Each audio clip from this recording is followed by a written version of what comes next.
hello everyone, once again welcome back to my channel. My name is Navya, and in this video we are going to discuss about the joint sitting of the parliament. जैसा कि हमने अपने part 1 की video में देखा था that किस तरीके से हमारे यहाँ पे जो पार्लियामेंट के सेशंस होते हैं वो होते हैं, ठीक है। जैसे विंटर सेशन के बारे में, मानसून सेशन और बजट सेशन।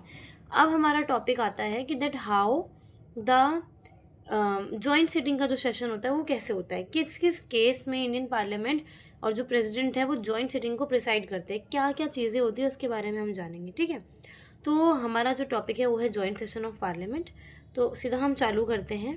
तो इससे पहले जॉइंट सेटिंग और सिटिंग ऑफ पार्लियामेंट का क्या मतलब होता है कि कभी भी जब दोनों हाउसेज राज्यसभा और लोकसभा में किसी भी बिल पर लड़ाई होती है, ठीक है, और दोनों में से किसी एक हाउस वो पास नहीं करता है बिल को, इस केस में जो हमारे प्रेसिडेंट होते हैं वो एक जॉइंट सेटिंग या जॉइंट सेशन को लेकर आते हैं। जैसे कि इंडियन कॉन्स्टिट्यूशन का आर्टिकल नंबर 108 कहता है जॉइंट सेशन के बारे में, ठीक है। जो जॉइंट सेशन है पार्लियामेंट का वो कंट्री के प्रेसिडेंट जो होते हैं उनके द्वारा उसको चलाया जाता है, ठीक है। मतलब कंट्री के जो प्रेसिडेंट हैं उन्हीं के कहने पे दोनों सेशन हमारे होते हैं, ठीक है।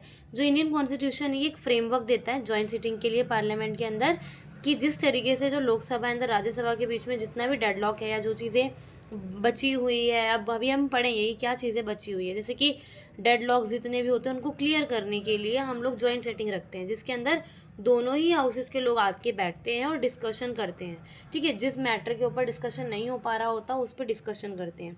ये इस तरीके के जो सेशन होते हैं ना, ये मेजरली दोनों हाउसेस के जो सेशन जब साथ में होते हैं तो यहाँ पे जो लोकसभा के स्पीकर होते हैं ना वही इसको प्रिसाइड करते हैं, ठीक है।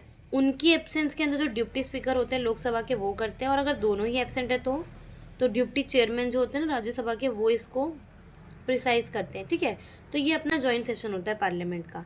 अब अपना नेक्स्ट आता है, देखो when is the joint session called, joint session बुलाया कब जाता है, ठीक है। तो इसको एक एक करके पढ़ेंगे, हमारे कुछ 3 पॉइंट यहाँ पे होने वाले हैं, ठीक है। तो इसको ध्यान से देखेंगे।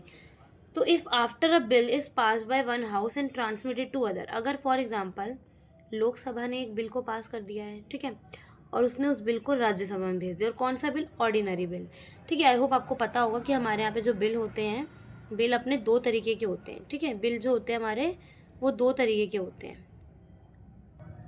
एक अपना होता है ऑर्डिनरी बिल, ठीक है, और देखो हमारे नॉर्मली हमारे 2 तरीके के बिल्स होते हैं अगर हम पार्लियामेंट सेशन की बात करें। एक आपका एम फॉर मनी बिल होता है और एक हमारा होता है ऑर्डिनरी बिल, ठीक है। तो 2 बिल हैं, एक है मनी बिल और दूसरा है ऑर्डिनरी बिल।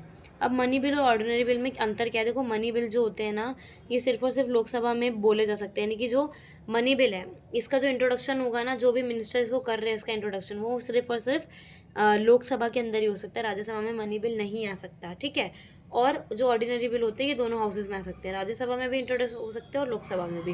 पहले राज्यसभा में इंट्रोड्यूस होकर बाद में भी लोकसभा में आ सकते हैं, पहले लोकसभा में इंट्रोड्यूस होकर बाद में भी राज्यसभा के पास जा सकते हैं, ठीक है। और अगर हम मनी बिल की बात करें तो मनी बिल जो होता है फाइनेंशियल मैटर से रिलेटेड है।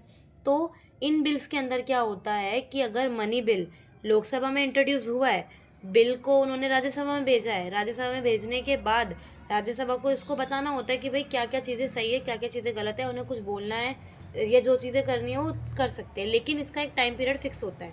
In the case of money bill ये जो टाइम पीरियड होता है ये हमारा 14 डेज़ का होता है, ठीक है। मनी बिल के केस में अगर लोकसभा किसी बिल को पास करके राज्यसभा में भेजती है और वो मनी बिल है तो उसको सिर्फ और सिर्फ 14 डेज़ दिए जाएंगे, उसके अंदर अंदर राज्यसभा को वो बिल पास करना होता है, ठीक है। अगर वो 14 डेज़ के अंदर नहीं पास होता है दैन हम लोग समझते हैं इट ऑटोमेटिकली वो पास हो जाता है, लेकिन राज्यसभा से। तो ये हो गया मनी बिल का केस। और ऑर्डिनरी बिल का ऐसा कोई टाइम नहीं है। ऑर्डिनरी बिल का जो हमारा रहता है ना कि अगर फॉर एग्जांपल लोकसभा ने एक बिल पास किया है other than the money bill और फाइनेंशियल बिल और वो राज्यसभा को दिया गया, ठीक है, तो राज्यसभा ने उस बिल को 6 मंथ तक भी वो पोस्टपोन कर सकती है। रीज़न क्यों पोस्टपोन कर सकती है, क्योंकि हो सकता है उसमें अमेंडमेंट्स हो, थोड़ी गलतियाँ हो उसके अंदर वो कुछ चीज़ें ठीक चाहते हों, तो इसको 6 मंथ तक भी खींचा जा सकता है, ठीक है। तो ये डिफरेंस है ऑर्डिनरी बिल और मनी बिल के अंदर, ठीक है। अब हम आते हैं सीधा कि भाई सेशन कब कब होता है हमारा, जॉइंट सेशन कब कब होता है, ठीक है। तो देखो सबसे पहले if a bill is pass by one house and transmitted to other, अगर कोई भी एक लोकसभा या राज्यसभा में से भी कहीं पर भी एक बिल पास हो जाता है, ठीक है, और वो दूसरे हाउस में चला जाता है, लेकिन जो अदर हाउस है वो बिल को रिजेक्ट कर देता है, जो सेकेंड हाउस है वो बिल को रिजेक्ट कर देता है। The house do not agree on the amendment made to the bill. तो अगर अदर जो हाउस है वो उस बिल को रिजेक्ट कर देता है, ठीक है, तो उस केस में जॉइंट सेशन बुलाएंगे, कौन, प्रेसिडेंट बुलाएंगे, ठीक है। और third, the house do not agree on the amendment. अब फॉर एग्जांपल लोकसभा ने बिल पास करके राज्यसभा में भेजा, Rajya Sabha is not agree with some kind of things in the bill, तो Rajya Sabha will make some amendments to the bill and then they send this amendment to the Lok Sabha, ठीक है। और अगर लोकसभा में एक बार दीज अमेंडमेंट आर, मतलब ये जब जाती हैं अमेंडमेंट्स, तो अब हो सकता है कि लोकसभा इससे अग्री ना करे, ठीक है। तो इस केस में क्या होगा कि भाई राज्यसभा ने तो बोला but Lok Sabha is not agree with the bill, तो इस टाइम पर भी दोनों कोलैप्स हो गए, ठीक है, दोनों की बातें एकदम मिल गई आपस में आकर। तो इस टाइम पे जो प्रेसिडेंट होते हैं वो क्या करते हैं, जॉइंट सिटिंग ला देते हैं, ठीक है।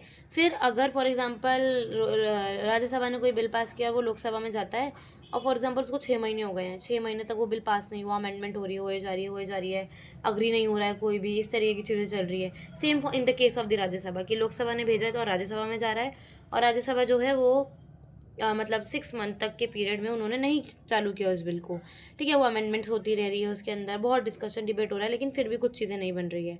तो इस केस में भी जो हमारे प्रेसिडेंट होते हैं वो क्या करते हैं, समन देते हैं दोनों को कि भाई आओ जॉइंट सिटिंग में बिल के बैठ के बात करते हैं, और ये जो इतना टाइम लग रहा है ना इसके उसमें, उसको हम कवर करने की कोशिश करते हैं। तो इस तरीके से जो हमारे जॉइंट सेशन होते हैं इंडियन पार्लियामेंट के, वो ऑर्गेनाइज किए जाते हैं बाय द प्रेसिडेंट। इसमें मेन रोल रहेगा प्रेसिडेंट का, ठीक है।